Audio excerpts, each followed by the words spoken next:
Hi everyone, what's up? Chelsea fans, I hope you're all feeling good. This is Xavier Mbuyamba, and you're listening to the Blue Day podcast. Enjoy.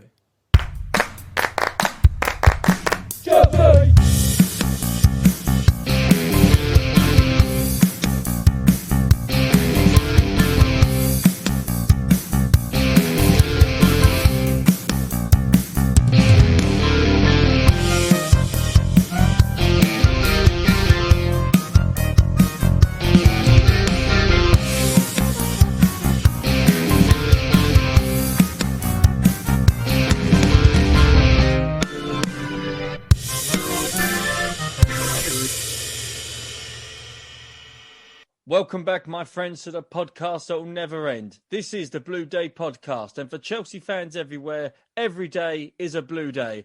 I am your host, the creator, the man with a face for podcasting, Keith Lawrence, and joining me again is a former Chelsea defender who eats, sleeps, breathes Chelsea, and like many of us, has probably had a sore head after Saturday. It's Steve Wicks. Steve, are you still on cloud nine after the weekend? Yeah, I'm still on cloud nine, but cloud nine. But I've got a hell of a hangover on cloud nine. I'm still recovering. I couldn't sleep after the game. I was like, and a few beers later, which tasted the best beer I've ever tasted. I think. I've recovered, and I'm just pleased for the Chelsea fans and Chelsea itself. It's nice to be European champions for the second time. Sounds nice, doesn't it? It European does, yeah. champions, doesn't it? It certainly does. It certainly does. And also, Keith, well-deserved European champions as well. You know, it wasn't a case of that we were lucky. We made our own luck because every player on that pitch put in 100%, and they were superb on the night. But Yes. every army has a good general, and the tactics for Tuchel were absolutely brilliant. Again, he seems to get the best of Pep, doesn't he? 3 out of 3. I don't think there's many managers would have that record. I mean, Glenn Hoddle alluded it when he did a commentary for BT Sport for those that watched it in the United Kingdom, and he mentioned that the fact that we've beaten Man City not once, not twice, but 3 times in the space of 2 months. I can't remember any team doing that, not just to Man City, but to a Pep Guardiola team. And we're going to talk about the game in detail. So this is our review. And the reason why we are doing a review, we wasn't planning theoretically to do a review, truth be told. It was only when we sort of discussed it a couple of days before the final, and then we sort of had a proper chat on the Sunday with 2 sore heads that we discussed it, and we just felt it would be the perfect time to discuss it, and also just to sort of discuss what it means for us as Chelsea fans, the fact that we saw our beloved Chelsea win the Champions League, and people still claim that Champions League is the best competition in the world. But other people still say it's a Premier League, but it still means a lot to see your team lift the European Cup, bearing in mind when myself and Steve began supporting Chelsea, there was no way Chelsea were going anywhere near lifting the European Cup. So that makes it even more special to us. So what we're going to do today, we're going to talk about the game itself, but we're going to start off with the team selection that Mr. Tuchel had for this game, and a lot of it was spoken about before. Joe Cole mentioned it on BT Sport in regards to the team selection, that he couldn't have picked any stronger side than what we picked out, and a lot was made of the Man City squad. Steve, we'll start off with you. What did you make of the squad itself, and was you happy with it? Was you surprised? What were your overall thoughts? I was pleased that Havertz was playing. And I'm not just saying that because he scored the goal, but both myself and my son, we were well pleased that he was playing. I think he's going to be a hell of a player. And I think we've said this before on the podcast. And I was pleased he was playing. He adds something to our front line. And obviously, with goal scoring not really flowing up there, I think it was a masterstroke to play in that free role. And I thought he did brilliant. He chased back. He did everything. There was one time there, Mason Mount lost the ball on the edge of the box and ran 80 yards to make a tackle on the edge of his own 18-yard box. Havertz was the same. He was prepared to roll up his sleeves, get back, and do the donkey work as well, which I thought was very commendable. But I thought it was a masterstroke, and the manager, deserves all the praise he's getting. He seemed to have a point to prove, Kai Havertz, didn't he? Because we bought him for so much money last summer. He didn't hit the ground running, and there was people doubting his ability. There was people doubting what Chelsea bought with Kai Havertz. But obviously there was issues with COVID. There was issues with the fact that he was taking a long time to adapt to the Premier League and actually adapt to living in this country. And Steve, you've lived abroad yourself, as a coach. Is it as difficult as people make it out to be when you're in a foreign territory and you've got most of your family in one country, you're in another? Is it hard to adapt to begin with, and how significant is it for a player to have people around him in, whether it's a training ground or in fact sort of outside of football, to keep him sane basically and not sort of be too despondent and homesick? Well, I think the biggest person in that is his girlfriend or his wife. They're the biggest people. It's a major step. And I lived 14 hours away. He can jump on a plane and be back in Germany in an hour 45 minutes.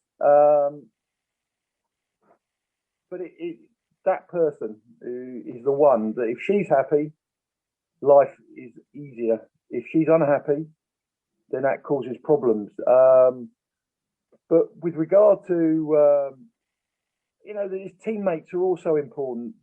As I said to you, when he played for Bayer Leverkusen against Chelsea, he looked a superb player, and I can fully understand why Chelsea signed him.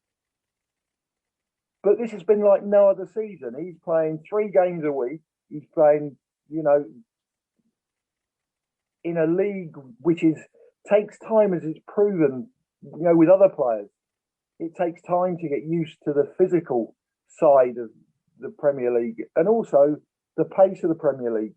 It's a lot quicker, and it takes time. But class always rises to the top, and he is an excellent player. His technical ability is unbelievable, and it was only a matter of time with him. And he's dealing now with the physical side of the game, and he looks a very, very good player, and he's beginning to. And as Aspilicueta said the other day, he's going to be a world-class player. And by the way, I loved his interview on BT Sport when asked the question about him being there. That one. He's obviously learning the language very well. Definitely. He probably got that from Cesar himself, to be fair. Yeah. I mean, fantastic from Havertz. And I mean, we'll sort of talk about how the goal occurred and the build up to it later. But his overall composure once he got past the goalkeeper, I thought was just outstanding. And I'm hoping next season we do see the best of him. And because of his talent, he is going to be better. He is going to get better. And he is still a young man. He's not in his prime of his career. He's still a young lad. But one player I did want to sort of talk about as well, and a lot of people have mentioned him, rightfully so, being one of the top players in his position, was Reece James. He went back to his favoured right wing-back role of the last few games. He's played as a right-sided centre-back. He played as a right wing-back. I think Mr. Raheem Sterling's still in his pocket after all this time afterwards, surely, because he had Sterling's number from minute one. He was outstanding. Yeah, I thought he was. To be fair, I thought both our fullbacks had superb games. I think Chilwell. Yes, have to mention Ben Chilwell as well. Yes, yeah. Yeah, I think Chilwell. His personal role against Mahrez he was superb. He knew exactly what he was so tight. He never allowed him to do his magic. Reece James had a fantastic game, but there's a couple of times he gets caught out a little bit. And the higher you go, and Raheem Sterling is a little bit like the Man City teamer at the moment. And his first touch allowed Reece to get back and get that tackle in. But in the semi-final of the Euros, in a semi-final of and a player's on form and he's playing well, he might have been a little bit exposed. But he got back. To be fair to him, he got his tackle in. But that was due to Sterling's bad first touch. But for the majority of the game, he was outstanding. No getting away from it. The thing is, he's got great pace. And at times, pace gets you out of trouble. But it's cutting that out so you don't cause yourself trouble. And that comes with experience. But those two boys have given themselves, Gareth Southgate, looking at those two boys, they did an awful lot for their England future.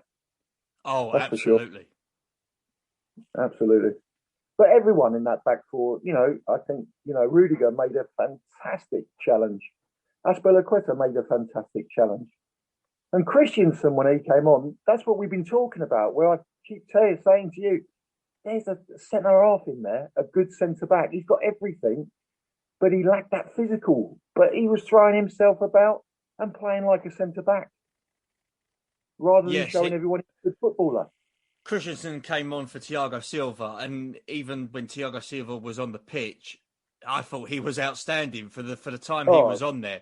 He looked an inspirational leader. He looked like a guy that he didn't look 36. He looked like a player that was still in the prime of his career, and we have to commend Chelsea. I know that there's been a few times that we've criticised the club and we've mentioned about who's been the guy or gal signing these players, but we have to commend Frank Lampard as well and the recruitment team for bringing Thiago Silva in, because he's absolutely been fantastic for Chelsea and has certainly improved our defensive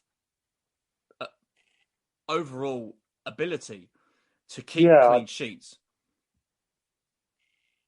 Yeah, I think. Listen, you aren't taking too much of a gamble, are you, with a man like Thiago Silva? The only gamble you're taking with him, bearing in mind he played in the Champions League Final last year as well, so he's playing at the top level, is his fitness. Is his body going to last? That's he's a marvellous player, but you're a little bit concerned about whether his body will hold up, because he's now 36. You start getting sort of niggles, 30, 31. You start to feel your body a little bit. But to me, that was a great signing, because he would be the one that the players would look at and say, my God, what a player. And the likes of Christensen learn from that. Learn from playing with someone of that ability. Because for all his ability, he's tough, he gets stuck in, and he plays like a centre-half. Absolutely. And we have to sort of even look at players like Rudiger, who, for me, has been outstanding. Yes, I know there was some issues with him under Frank, and there's obviously stuff that we probably won't know about. Rudiger has been a better player by playing with Thiago Silva. He has been superb. His defensive positioning, his overall leadership as a centre-back as well. You probably wouldn't have seen that a couple of years ago, but he's got better as the years have progressed. And you have to wonder with Thiago Silva how long he's got at the top level, bearing in mind his age. There's strong reports that Chelsea have offered him another 1-year deal, which Thiago will sign. He wants to stay at the club, which is great. And I'm just hoping, this is one of my hopes for the summer, is that with Thiago Silva staying at least for another season, and Rudiger, I can't see him going anytime soon. With Fikayo Tomori, if we do have him back, my God, what fantastic players to learn from to become a better centre-back than what you are now with Antonio Rudiger and Thiago Silva. I would find it staggering if we was to sell him. But still on the squad itself, Steve, we've mentioned these defensive players. Mendy, have to give a special mention to him because he has been a signing that many people did not think would be a great signing, bearing in mind not a lot of people knew who he was. He was a player that was recommended by Petr Cech, bearing in mind that they both came from Stade Rennais. And he just looks such a commanding goalkeeper, and his stature makes him look 10 feet tall. And bearing in mind, a few years ago, he was released by his club that were in, I believe, the second division or even third division in France. He's now a European champion. Yeah, I think the most amazing thing, Pete, is I don't think anyone could imagine that he'd have an easier. I bet he can't believe would he have one shot at goal? There was one shot on target for Man City the whole game. You know, but let's be fair about it. He's come in at a very, very. We were struggling, for a goalkeeper. He's come from nowhere. I was thinking that maybe we should go for a Schmeichel, but he came from nowhere. I'd still like to see him again, see more of him. This little thing, we'll see, but there's a couple of things that I'm not so sure about in terms of, but that's only going to show over a period of time. I think he came in at the right time for him. Chelsea went through a great stage where there were so many clean sheets, and people openly said it was down to him coming as goalkeeper, and his confidence grew. And he's yet to have one of those things where things start to go wrong, and that's the test of a goalkeeper. When you make a couple of howlers, it's the hardest position on the football pitch. And in adversity, you find out your real great players.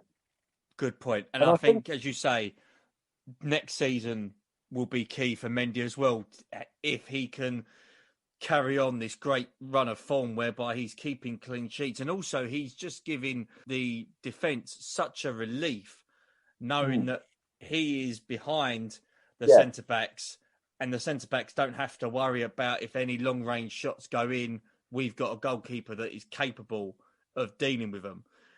I want to talk about the midfield.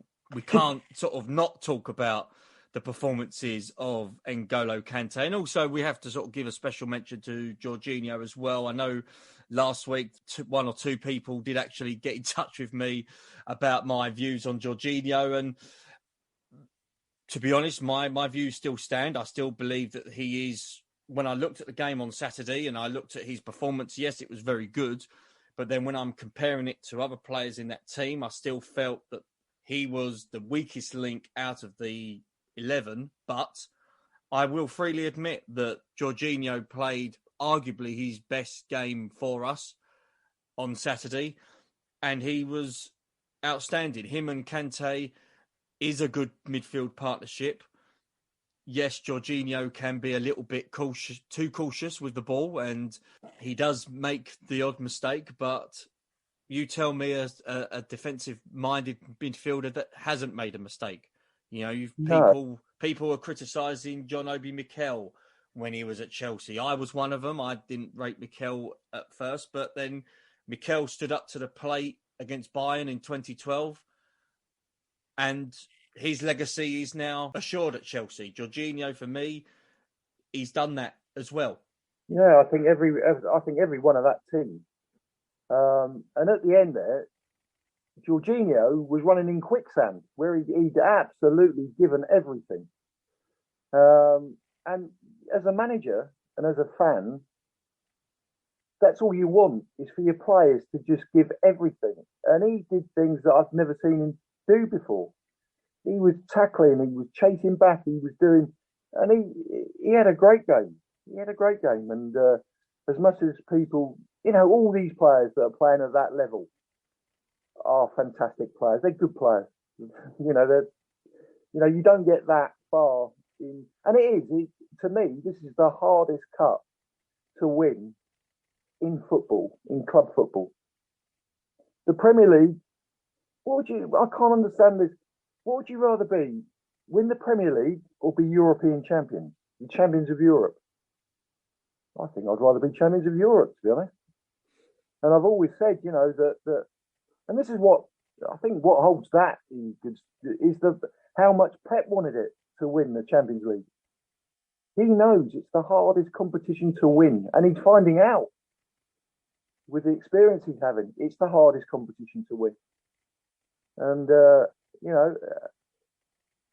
and we've got there and we've won it the hard way. We've had Atletico Madrid, Real Madrid. Porto's not an easy game, and we've beaten. And I quote from so many of the pundits that were talking about the game, the best team in the world. They said, I've heard that so many times. Man City are the best team in the world. Well, with 15 minutes to go, we'd restricted them to then start launching the ball into the box. Yeah. 15 minutes from the end, all they did was launch the ball into our box. Walker was taking long throws. As a centre back, that's what I like. That's what I want. They're playing to my strength. And they showed that with Christensen and Rudiger. They were more than happy to have the high balls, because also Man City didn't have the attackers to cope with the high balls, whereby you're not going to see an Aguero who came on go 50-50 with Christensen. You're not going to see Rudiger, Foden jumping with the ball against Rudiger and even Azpilicueta. So, as you say, it definitely played to our strengths. Would like to talk about the potential Ballon d'Or winner for 2021, although people perhaps gone a little bit OTT with that. We shall see. N'Golo Kante. This guy we mentioned. Yeah. This guy we mentioned, on the last show about potentially his engine might not be the same as what it was 4-5 years ago. My God, he certainly proved us wrong on Saturday, but he covered every blade of grass, and he was all over the place on Saturday in a positive way. And the fact that people have mentioned how great Claude Makélélé was, surely N'Golo Kante is now in his own right the best centre midfielder, possibly of all time. We shall see. Possibly that's a conversation once N'Golo retires. But at this moment in time, no doubt, people should not be questioning it. People should not be debating it. N'Golo Kante is best central midfielder in the world at this moment in time. I think he's the best defensive midfield player. I think his goals record is the thing probably that would lay him down as a central midfield player. For what he does, he's definitely the best centre mid. He's the best in the world at what he does. And as I've said to you over and over again, you know how good a player is when he doesn't play, and you see how we play when he's not there, and how we play when he is there, and his influence, with regard to Chelsea, is immense. And everyone must look at him in the dressing room when he's fit in a final, and you would think to yourself, wouldn't you? There's no one I'd rather play with than someone who is going to go out and run himself into the ground and do the hard yards. He just doesn't. He does the hard yards, and he's absolutely the world's best at it. Agreed. Absolutely agree. He was by far the best player potentially on. Yeah, you know what? I will say it. For me, he was the best player on the pitch. He nullified Man City's midfield, and we'll maybe discuss that in a minute with Man City's team selection. But the fact that people, again, we'll talk about it with Kante 5-6 years ago, no one knew who he was. And he came to Leicester. He was part of that title-winning team for Leicester. We bought him for £30 million, and he's just gone from strength to strength to strength. Mm. Yeah, he's just been outstanding. He's been, there must be a lot of clubs who had the opportunity to buy him, and 30 million at that time, it wasn't even considered big money. He was talk about value for money. He and also off the pitch as well. He's a fantastic person to have in your club. A very humble human being, and a real fantastic example to his parents for how they brought him up and the way he is as a person. Absolutely superb signing, superb influence, and yet again, to me, man of the match. One player as well who I thought came of age on Saturday. And this is a guy who I've raved about for a while, even when he was out on loan for a few years. He's certainly a future Chelsea captain, Mason Mount. Oh, yeah. Future England captain. Well, yes, potentially a future England captain. Absolutely. I don't see why that can't happen. But again, people have opinions. Everyone's entitled to their opinion. But when you see people getting paid money when they say Mount is not going to be a good player, or we doubt Mount is going to reach the top, take a look in the mirror and evaluate what your football intelligence is, because Mason Mount has just proved on Saturday, and in fact he's probably proved since Lampard brought him into the first team, this guy is going to go places with Chelsea, and arguably the best academy player since John Terry. In the last few years. I just hope. The one thing that I was very ashamed of about being at Chelsea, involved with Chelsea, was the fact that he was getting trolls who were Chelsea supporters giving him stick. And I just hope those people that have given him stick, I hope they feel a little bit ashamed of what they've done when you consider the player he's turned out. And all these people that have said the most incredible things about him, what they should realise is when you're going through that and people are having a go at you and you still play to the standards he's played to and the standards he's set himself, it means mentally he's got it as well. And Terry Venables once said to me, what makes a world-class player is 60% ability and 40% mentality. And I think this has proven that Mason's got the right mentality to get to the very top. Yes. To get to the very top. And he's come through that, and he's proved to everyone without any doubt whatsoever that he's one of the best midfield players in the country at the moment. And as I said, with all these boys, their futures are looking fantastic. And I honestly believe that Mason will be captain of Chelsea and captain of England one day. Agreed. But we have to talk about the assist for that goal by Mason Mount. What a pass.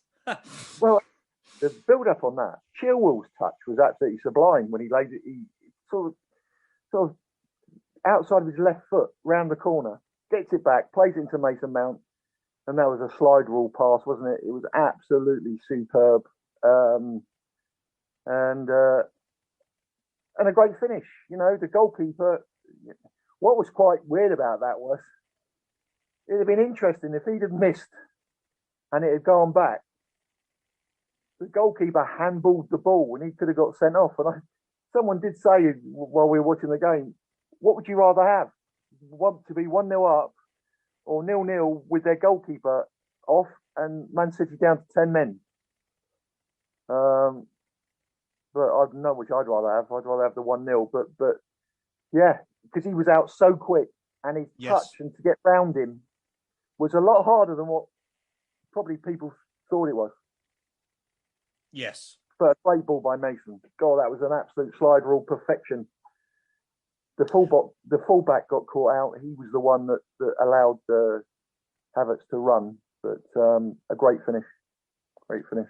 And during that game, throughout that game, that was the only time where there was a significant gap between Man City's defence. And it was just that pinpoint pass. And even the run from Kai Havertz was fantastic. The whole thing was just exquisite. But as you say, Zinchenko was partly at fault for not sticking to Havertz. The thing about that is where you play at fullback, you can see right along the line. You can see the dangers. And he didn't react to it. He was caught. He was caught napping. And it was too late. He couldn't get back. But it's definitely down to the fullback. It's not down to the centre-back. It's definitely the fullback's mistake. He should have been tucked in there. Yes. Yes, but... ask yourself. Here's one thing. You know, would it have been as easy to do that with Fernandinho in there? Probably not, no, because he would have been in that like space. He's like in many ways, he's like the Chelsea Kante, isn't he? He's like the Man City Kante. He's the one that does that, plugs the gaps. And, I just think, and it's not often you say about Man City, but they got caught out on the counter-attack. But it was a great bit of football, starting with Chilwell. Great bit of football. Great goal, great finish, and one that deserves to win a final. Absolutely. One player who tried his best, that didn't score on Saturday, but my God, his movement is still frightening to some, although he does get offside more than not, is Timo Werner. What did you make of Timo overall on Saturday, Steve? And do you still believe that we will see the good of Timo and the fact that hopefully Timo can get the goals needed for himself next season? And how important is it that he perhaps has a good European Championships to get his confidence going? Mate, if play against England and probably score twice. You know, it's. I think, to be honest with you, I think he had two marvellous chances. And I don't think you can keep, say Havertz didn't score the goal and it was 0-0. And you look at those and you'd be replaying those two chances that he had. And that isn't good enough. For all the work you do and the running you do, there comes a time where you've got to produce and you've got to score goals. And if I was Chelsea now, I wouldn't be waiting for him to come good. I'd go out and get the 25 goal a season person. I'd do it now because Chelsea have got to build from this. And Sir Alex did it really, really well. He signed 2 or 3 players after you won the European Cup, and you make the competition for places even harder. But I wouldn't be waiting for him to all of a sudden start scoring goals because we've been waiting for that for a long time now. And as Torres proved, everyone said it's only a matter of time. It's only a matter of time. But how many Chelsea? This is a simple question.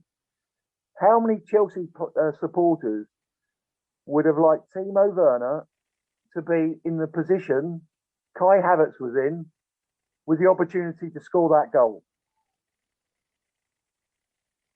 I don't think there's many that would be feeling confident that he'd finish that. Yeah. And it's like the one he had where he hit it straight at the goalkeeper. When you're out of confidence and you haven't got confidence, you start thinking about things. Even, the ball's going to come to me. What I'm going to do? I'm going to do. When you're confident, the ball comes, bang, and you do it naturally. And that should have been in the roof of the goalkeeper's mouth. That ball, he should have finished that. And the other one he had where he just swung a leg at it. And, I just think we've won the European Championship. But, and that's without someone that scores 20, 25 goals a season. Imagine what we would be like if we had Haaland or we had Kane up front. Good point. Well, it is interesting you do mention that, because one thing that I was speaking about to a few Chelsea supporters on the Sunday after still having the sore heads was we was trying to maybe look at it from and compare it from our 2012 triumph to Saturday.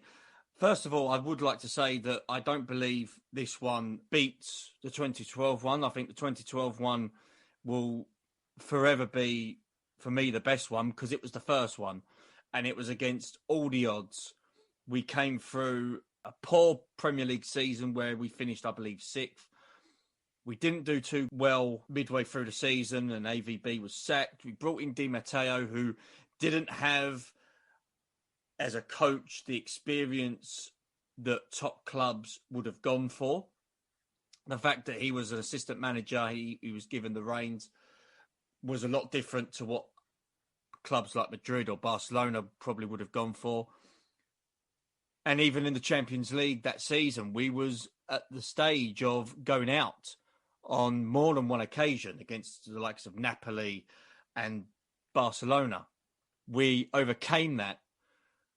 We were 2-0 down against Barcelona at the Nou Camp. We got it back to 2-2. We go into the final against Bayern Munich in their stadium, in their backyard, and we put on a defensive display. All right, people say, we parked the bus, nonsense. But we did a fantastic defensive display whereby Cahill was not fit, but he still played on. David Luiz was not fit, but still played on. And we end up winning it, albeit on penalties. This one is still special, but there is a lot of difference to it. And what I will say is the fact that this one was different because we outplayed the other team in the final. We were the better side in the final. We played better football, Steve, didn't we? On Saturday.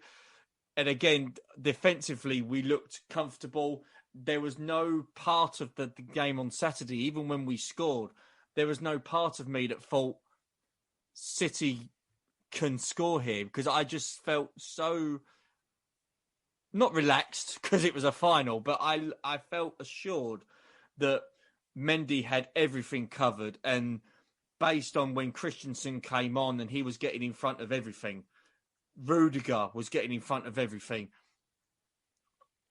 we played some outstanding football and we didn't look the underdogs, is what I'm trying to say on Saturday. So yes, by both occasions, fantastic. 2012 will always be, for me personally, the best one out of the two. But my God, Saturday did come close. I've got to say that in 2012, when I saw the team that was picked, obviously we had problems because John was suspended. When I saw the team that was picked, and I think I'm right in saying Bertrand was playing wide left. When you analyse that Chelsea team, that was so under strength in 2012 due to circumstances. And I'll never forget, to me, that was one of the best headed goals that I've ever seen, Drogba's header.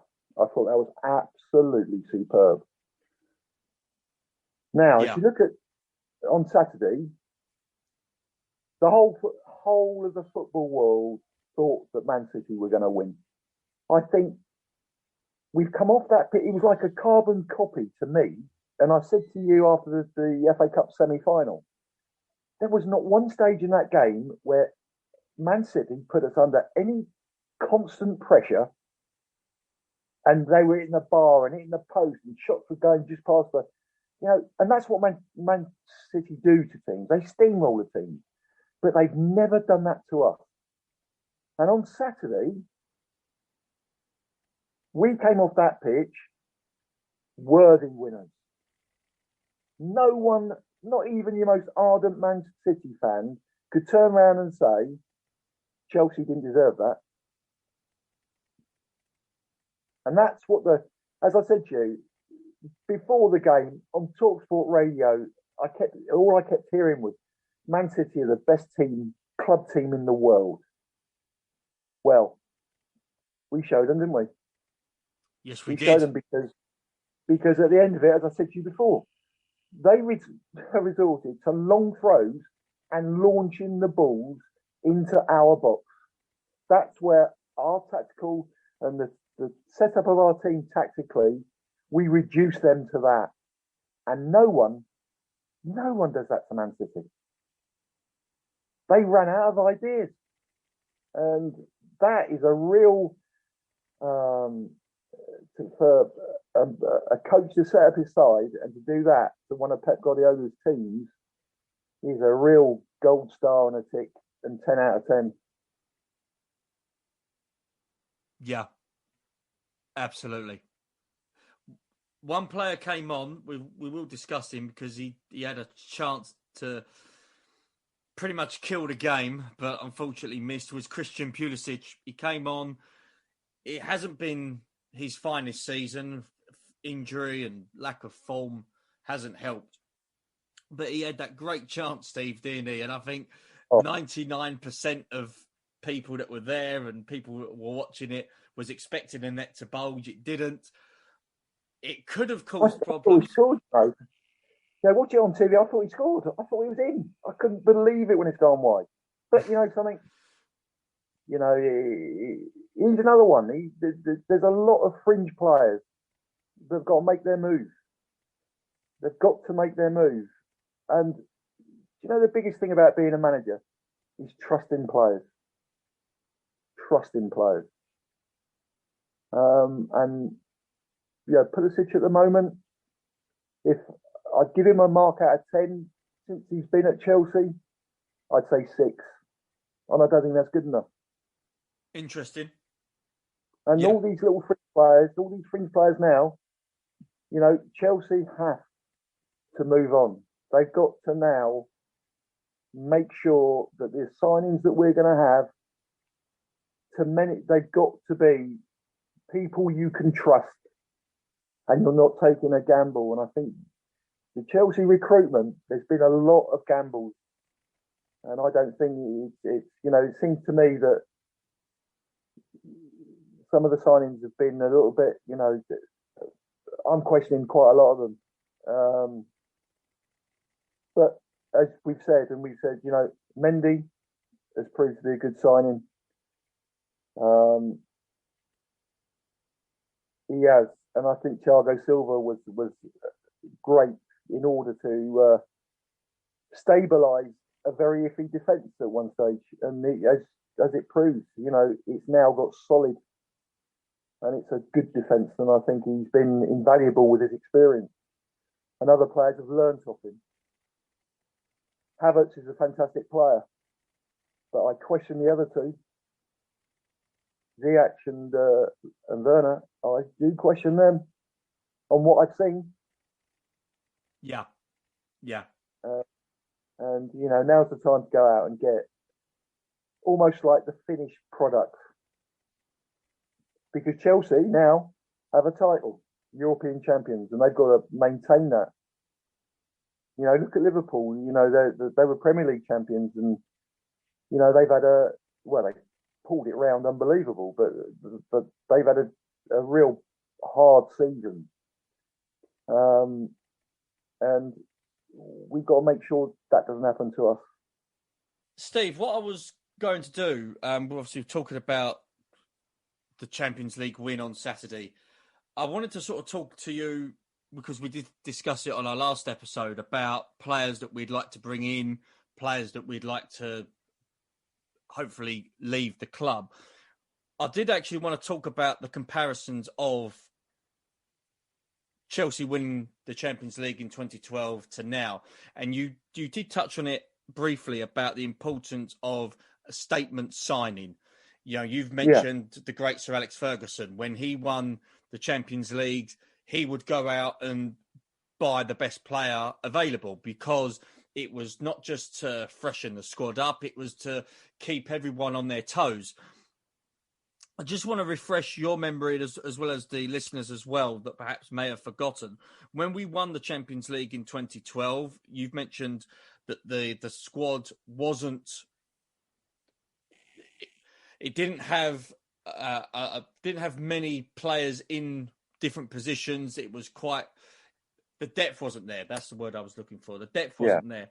So the summer of 2012, we ended up bringing in these particular players that ended up either being club legends or those perhaps weren't at the races with Chelsea.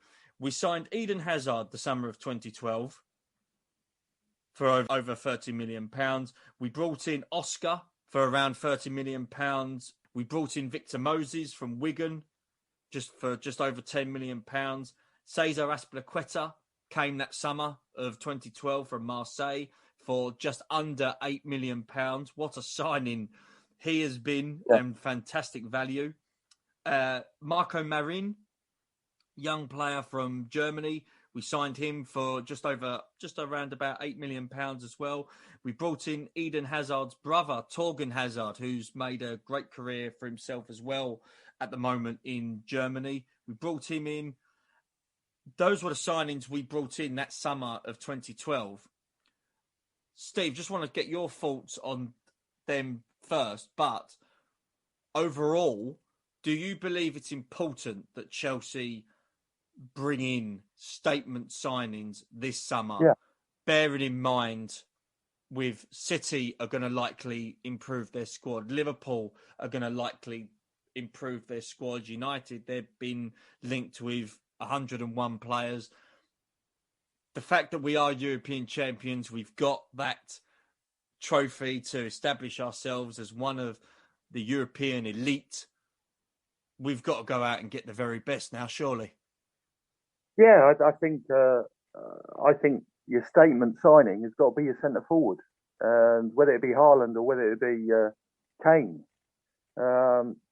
you've got to look that high. You've got to go for that. If you look at Man United, every time they won something, they went and bought the best player in Britain. So it was Ferdinand, it was Rooney, it was Pallister at one stage. He was the sought after. They made a statement that they're not prepared to let this go. We're going to keep this. We're going to stay where we are, and that's what we've got to do. And Liverpool. A lot of Liverpool's problems this year is that they won the Premier League and Klopp wasn't backed by his board. They didn't go out and sign the players that Klopp wanted, and they paid for it because of injuries, and their squad wasn't good enough.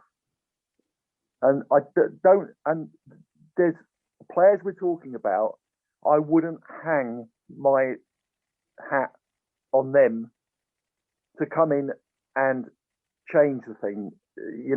We've talked about fringe players at Chelsea. You don't want too many more of them. You want the finished article. And if we can find that, as I said, 20-25 goal a season centre forward, then we can build around him.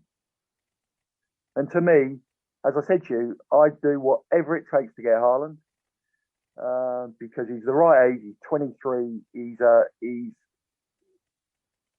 has a presence that terrifies defenders, and that's what we need. That's what we need.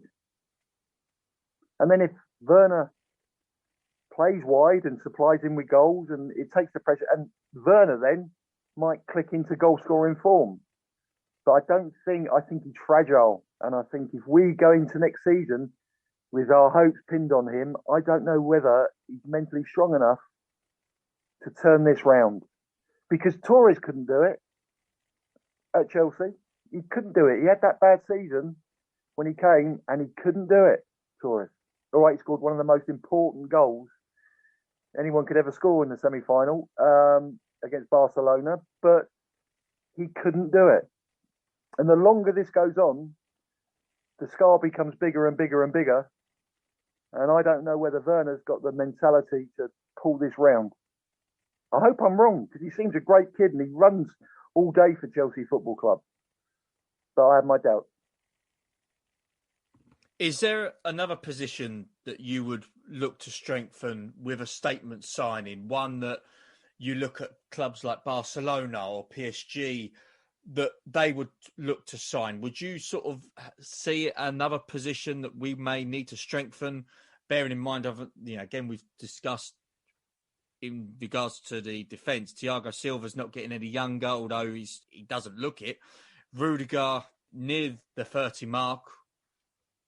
Is there another position, for example, that you would say we would need to make a statement signing as well as a centre forward? Yeah, well, I think you look down the middle of your team, you got your goalkeeper sorted. You sort out your centre forward, as I said, whether it be Haaland or Kane or someone of that ilk. And then I'd look at centre midfield, you know, and it's hard because what I'm going to say now is quite Kante, who listen, you know, and everyone who's heard the podcast know what I think of him as a player. He's now 30 years of age, but what's concerning about Kante, he's missed a lot of games this season. A lot of games. And if you're going to attack the Premier League and you're going to attack the you need someone, and I go for Rice. Yes. And I look through the middle of my team and I say, right, with that one of those two centre forwards, Rice in there, who's been an absolute star at West Ham. You're then building something. You're building a juggernaut rather than an articulated lorry or a bus. You're building something special. And that's what we've got to do. And now's the time, because Roman will be so motivated by this achievement. He really, because I bet in his wildest dreams, 3 months ago, I bet he didn't think he was ever going to win the Champions League. Again, but bearing in mind when Tuchel came in, we were 9th in the table. We was drawn against Atletico Madrid, who were top of La Liga at that time. So the future in regards to winning big trophies like the Champions League and FA Cups, for example, it wasn't there at that point because we had to try and steady the ship. We did do that. Tuchel's done a superb job. And again, I'll put my hands up because Tuchel's done a fantastic job at this moment in time. He's won the Champions League. And I'm hoping that next season he's given the funds he needs. He's given, I won't say time because no Chelsea manager has been ever given the time to evolve the club into their ethos and into their image. So I'm hoping he's given the chance to have that in a short space of time. And again, we'll sort of see where it goes. But the fact that he's got the Champions League behind him, I'm hoping is not going to be a downward spiral like what happened in 2012, whereby in 6 months later, Tuchel's sacked. I'm hoping that doesn't happen. Well, I listen, you can never say never, can you, at Chelsea? It's, you know, I've always said at Chelsea, you've got 6 games. If you lose 6 games, you're struggling. You're under pressure. And the one thing as a manager that the press are pretty ruthless when they get your teeth into you. And I was talking to my son, and I said to him after the game, and everyone was going mental. Can you imagine how Frank Lampard felt? Can you imagine he's probably sat in a room on his own watching that? Can you imagine how he felt? it must have been mixed emotions beyond belief, I would have thought. And that's how ruthless football is, and it's become more and more and more ruthless. But we've got another cup, win another cup. We can be champions. We can win the Super Cup. There's so many things. We can win the Club World Championship and do what Liverpool did. Yes, the Club World Championships, I believe, will be in December, I believe, this year, unless FIFA decide to change it midway through the Premier League campaign. But yes, we've got the Super Cup in August. That'll be in Belfast, I believe, is the venue for the final. So that'll be that's good for us because there's no time difference. That's good. Yes, and hopefully, with COVID restrictions potentially easing off, there'll be more fans attending that game. Hopefully, I will be one lucky enough to get a ticket, which would be good. But again, too cool. Fair play to you. You've done immensely fantastic so far. But I would also like to mention Frank as well. You did touch on it briefly. Frank will probably. This is my opinion on how Frank looked at the game on Saturday. Yes, he will maybe look at some of the players that maybe let him down at the start of the season, thinking, where was that performances when I needed it? But I think on the other side of the coin, he'll probably look at it with being proud of the likes of Reece James, Mason Mount, to an extent, players that like Tammy Abraham, that if it wasn't for Frank, these players would not have got in the side, because I don't believe, and people will say, hindsight's a wonderful thing. There's no way someone like a Maurizio Sarri would have gambled and put them players in the limelight over trying to buy somebody who's ready-made, 20, 30 million pounds transfer fee with 5 million a year down the drain for not doing well.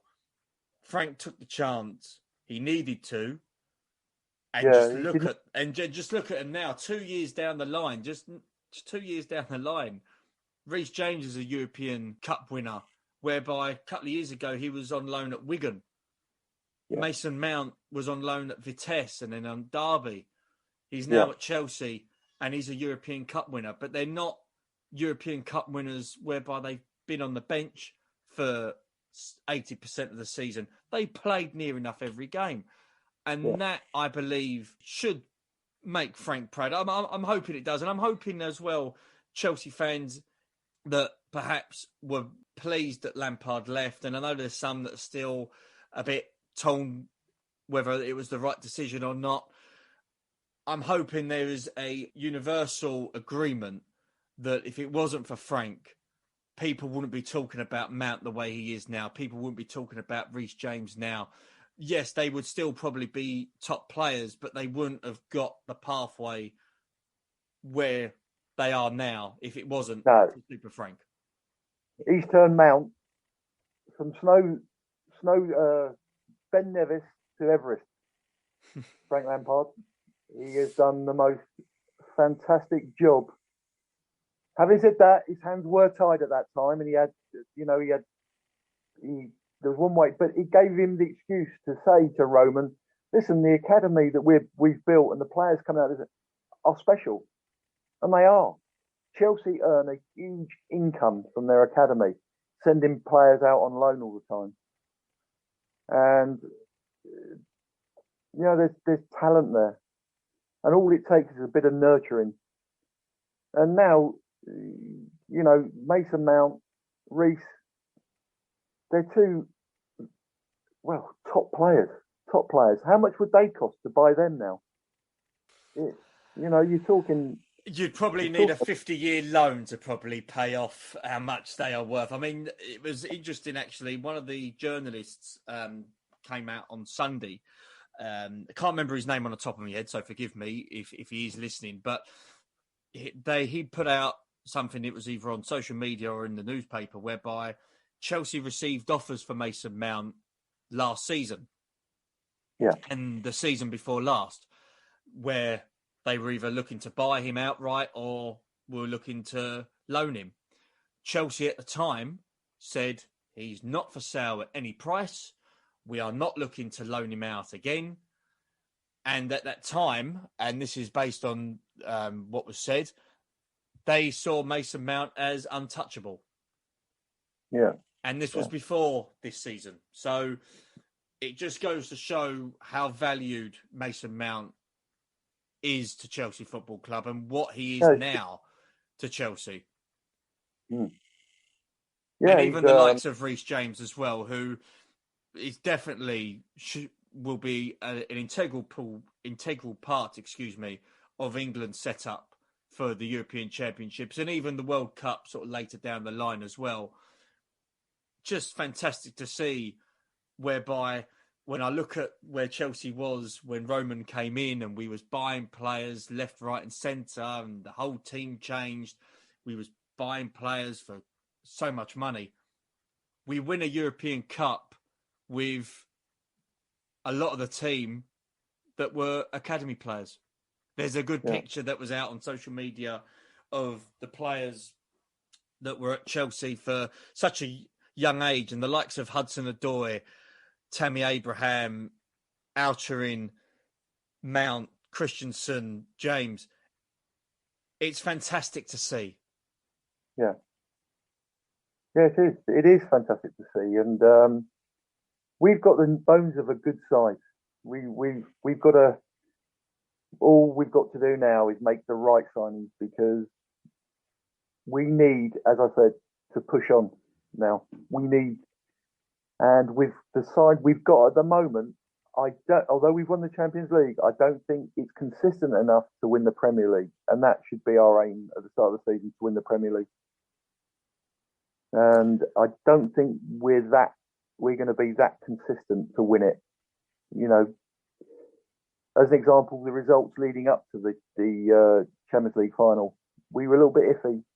And if you want to win a league, you can't afford to be iffy at times. You've got to be really, obviously lose the odd game, but we've got to be a little bit more consistent. And a lot of the games that we've played in, it's because we haven't taken our opportunities to score and put the game beyond reach. Even the start against Aston Villa, we had so much control in the first 20 minutes. We could have been 2 up, and we let them off the hook. And good teams don't let teams off the hook. And that little bit of experience and all the players that are playing will get a real lift if you get the right signings in. And they see and they believe in the progression the team's making. Sometimes people forget that, but if you sign the right players, the players who are there get a hell of a lift, because their team has improved and they know it's stronger, and they know that they're going to be harder to beat. Everyone gets a lift. And that's what we've got to do going into next season. But our recruitment have got the ideal opportunity to look for players and look at players with the Euros on. I'd have every scout, every Chelsea scout at every game looking for the right player to add to the jigsaw that is starting to be built here. Yes, most definitely. It'll be interesting what transpires in the summer, who we bring in, who we're linked with, who goes out. But one thing is for sure, we're still buzzing what happened on Saturday, and we're going to enjoy this summer, aren't we, Steve, knowing that we're European champions? So we should, because I'll tell you what, it's not every day. It's not every year that you become European champions. So when we do get it, enjoy it. Speak to all your Spurs mates and all your Arsenal mates and all your mates that don't support Chelsea and say that you're enjoying yourself. Tell you what, not only did we beat them on the pitch, we beat them off the pitch as well. The atmosphere. Atmosphere was fantastic. Yeah, unbelievable. It was a real great club performance on and off the pitch. Well, the last thing I would like to mention with Chelsea and the European Cup success, Steve, I don't know whether you've seen it, but there was a photo that has been going round of the list of teams that have won the European Cup / Champions League and where Chelsea are now. And we're in some great company. I've just sort of run off a few names. I won't mention, obviously, the top because we're nowhere near them, but the teams that are near us, we're now on the same amount of European Cup wins as Benfica, as Juventus, Nottingham Forest, when they had their great run under Brian Clough. We're level with Porto. We've overtaken big European stalwarts in European Cup success, the likes of Dortmund, Feyenoord, Celtic, Hamburg, Aston Villa, who won it as well, PSV. And we're only one away now from the likes of Manchester United and Inter Milan. So we have got some great company in this European elite. And there's no reason why we can't potentially. It has happened before. Not saying we're definitely going to do it, but not to say we can't go on and defend it successfully. No reason why we can't. No, I think we proved that this year, but we can make it easier. We can make it easier by getting the right players. Yeah, but no, it's been, as I said, this Premier League, Champions League thing, which I can't understand it, because to me, Chelsea Football Club won the biggest trophy in club football on Saturday, and that's what makes it so special. The biggest club and the hardest one to win as well. It's and the fact that you're looking at that list, and we're only one behind Manchester United, and really, we should have been one up over Man United. When you think about it, it was that was a heartbreaking night, and so. But no, the fact that we're only one behind them is says an awful lot. And all those people out there that say, Chelsea haven't got a history, we're building a bloody good one at the moment. Absolutely, yes. A good one at the moment. And, the biggest load of rubbish I've ever heard, Chelsea haven't got a history.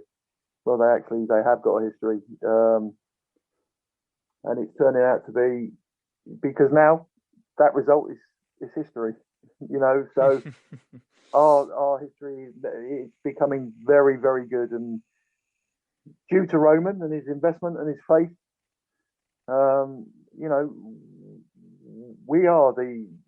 we've won a lot of cups in his time, and that's all part of our history, and no one can criticise that. Well as that, we've now got 2 more European Cups more than Man City. We've got 2 more European Cups more than Arsenal, and we've got 2 more European Cups more than Tottenham Hotspur. So, Steve, life's good at the moment, and I think we should embrace it. Absolutely. I'm going to have a glass of wine now. I'll have to. I think I might have to join you with an alcoholic beverage. But in regards to the Blue Day podcast going forward, we did briefly touch on it on our last episode. Today, or as we've been recording, the exclusive interview with John Boyle is now out. It's been now out on YouTube and all available podcast stations.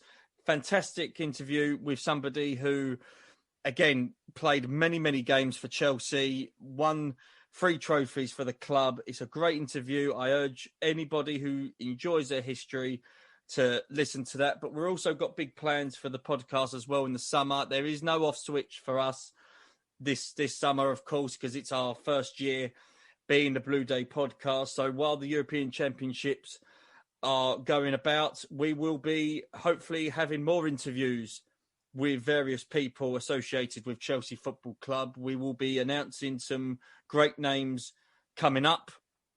Some you may be aware of, some you might have forgotten about, but hopefully you will all join us when we have our player interviews.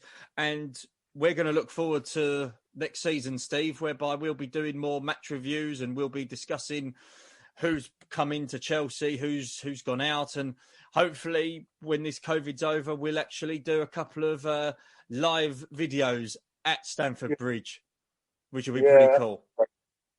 That's great. And as I said, football's a ruthless industry. So you Chelsea fans, enjoy the here and now. We will certainly be doing that. By the way, before we do finish, if you do not know where to find us on social media, you can find us on Facebook, the Blue Day Podcast. Find us on Twitter at Blue Day Podcast. Find us on YouTube, where they've got all the former player interviews that we've done, all the previous player interviews that we've done. Find us on there. Find us on Instagram as well, the Blue Day Podcast. Find us anywhere. Just type in on Google Blue Day Podcast and it'll come up with stuff. That's all I can say with that. I also want to thank as well, again, Steve, for being the best co-host that I could possibly find, and I appreciate his time and effort of coming onto the podcast. His insights has been refreshing for this podcast, so I appreciate, Steve, what you've done for me here. And we're going, like I said, we're going to enjoy this summer, and we will be back reviewing Chelsea next season. Yeah, looking forward to it, Steve. Fantastic. Well, I've been Keith Lawrence. He's been Steve Wicks. Enjoy your summer. Stay safe and carefree. Chelsea!